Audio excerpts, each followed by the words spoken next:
Hello friends, today I have made a remote control light using TSOP IR sensor.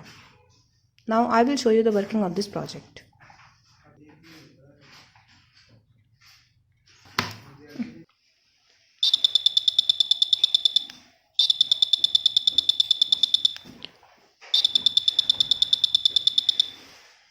So as you can see, signal transmitted by remote, according to this, LEDs are glowing.